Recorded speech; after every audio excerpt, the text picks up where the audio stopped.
Mr. Campbell brings a lot of wisdom to this debate.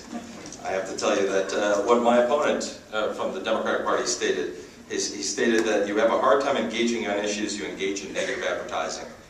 I ask you one question. Have you seen a negative ad from the Rocky for Congress campaign? Yes. Yes. We talk about the issues. We talk about Obamacare. We talk about cap and trade. We talk about the fact that we've lost 50,000 jobs in Oakland County. I don't bring up negative advertising. I don't bring up the fact that we can go into the backgrounds of both of these candidates, and I can assure you that I have a much more stellar candidate background, and a background built on serving my country and serving all of you.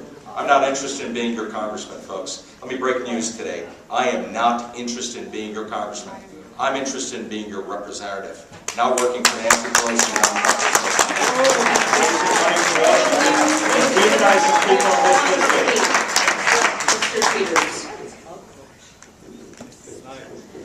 Well, I think when you call somebody out names and can't back it up with facts, that's a pretty negative ad, Mr. Trustee, which is what you have.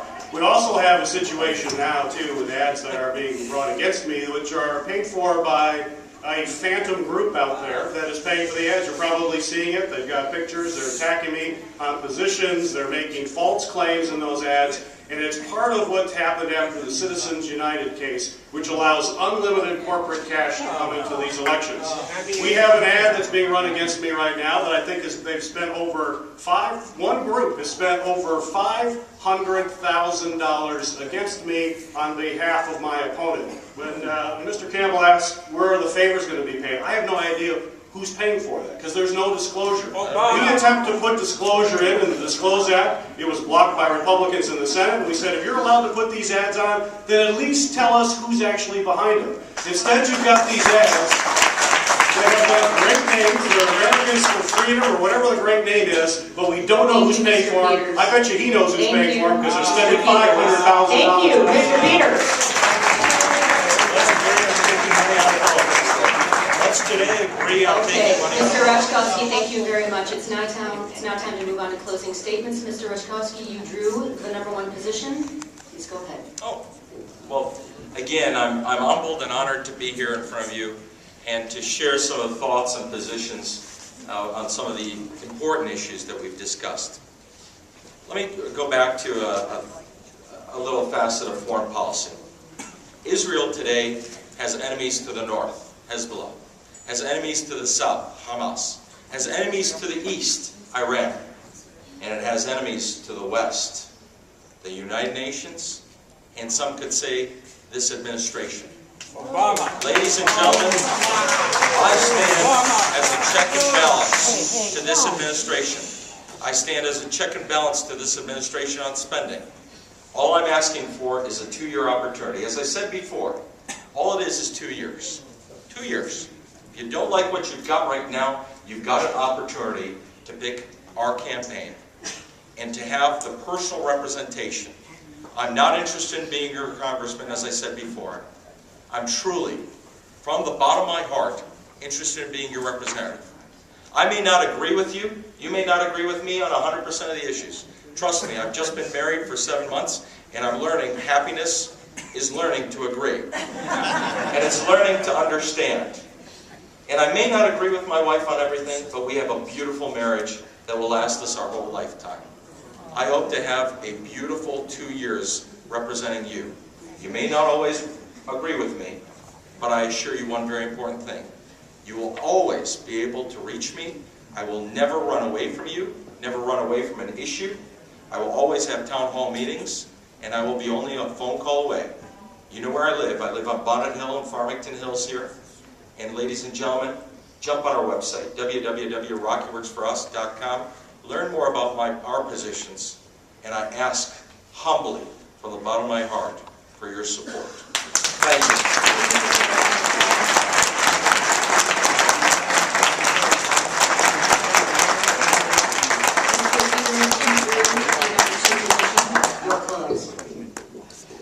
Thank you. It has definitely been a privilege being here and having an opportunity to share the stage with these fine gentlemen and engaging in, at times, a lively discussion, which is a part of the American system.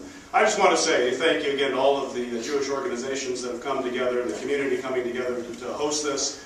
And just really a little story of why I have been so passionate in fighting for Israel in Congress and why I'm committed to continuing to do that.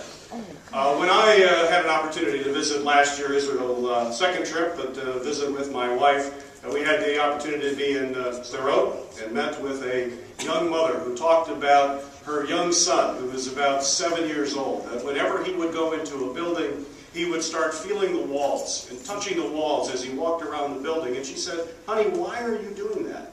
Why are you doing that? Why do you touch the walls?" And he says, "Because, Mama, I want to make sure the walls are strong, because I'm afraid of the rockets." And he talked about the incessant rocket attacks coming over from Gaza into Israel. Israel lives with that fear. Israel is a democracy in a sea of very dangerous neighbors. We've got to stand with Israel, and I'm passionate about it, and that's why I led a recent letter, in fact, with Mr. Poe of 338 members of Congress that stood up and said to the world community, you cannot be so quick to judge to judgment after the flotilla incident. It was wrong to have that kind of rush to judgment, particularly at the same time that Iran announced that they had materials for a nuclear weapon.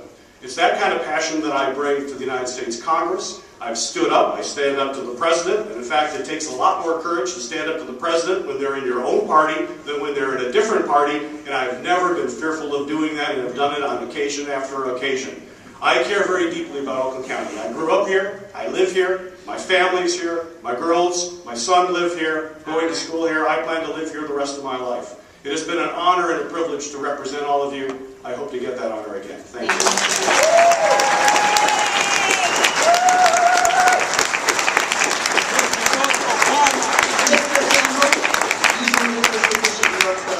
Thank you.